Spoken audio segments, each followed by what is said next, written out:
বিশ্বকবি রবীন্দ্রনাথ ঠাকুরের ১৬৫তম জন্মবার্ষিকী উপলক্ষে কুষ্টিয়ার শিলাইদহ কুঠিবাড়ি ও সিরাজগঞ্জের শাহজাদপুর সহ স্মৃতি বিজড়িত এলাকায় আয়োজন করা হয় নানা সাংস্কৃতিক অনুষ্ঠান। এছাড়া দেশজুড়ে নানা আয়োজনে স্মরণ করা হচ্ছে কবিগুরুকে। এ নিয়ে বিস্তারিত থাকছে ডেস্ক রিপোর্টে। আজই হতে শতবর্ষ পরে কে তুমি পড়িছ বসি আমার কবিতাখানি কৌতূহল ভরে। ১৮৯৬ সালে লেখা কবিগুরু রবীন্দ্রনাথ ঠাকুর তার ১৪০০ সাল কবিতায় হয়তো অনেক শঙ্কা নিয়েই লিখেছিলেন, তিনি যখন থাকবেন না তার কবিতা ও সৃষ্টির মাধ্যমে ভবিষ্যতের পাঠকদের হৃদয়ে কি বেঁচে থাকবেন? ১৬৫তম জন্মবার্ষিকীতে এসেও কবিতার অমর সৃষ্টির মাঝে বেঁচে আছেন বাঙালির হৃদয়ে।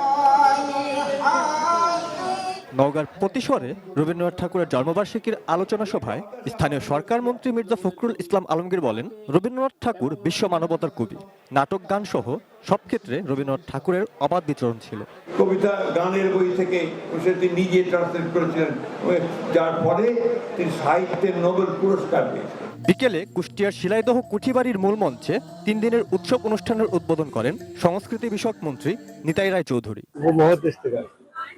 এই রবীন্দ্রনাথের স্মৃতি বিজড়িত যে কুঠিবাড়ি, এটা আমাদের বাংলাদেশে সিরাজগঞ্জের শাহজাদপুরের কাচারি বাড়িতেও নাচ, গান, কবিতা আর বর্ণিল আয়োজনের মধ্য দিয়ে শুরু হয় কবিগুরুর ১৬৫তম জন্মবার্ষিকীর উৎসব।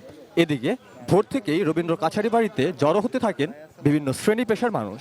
শুনি আপন মনে ওই শুনি যেন চরণধ্বনি।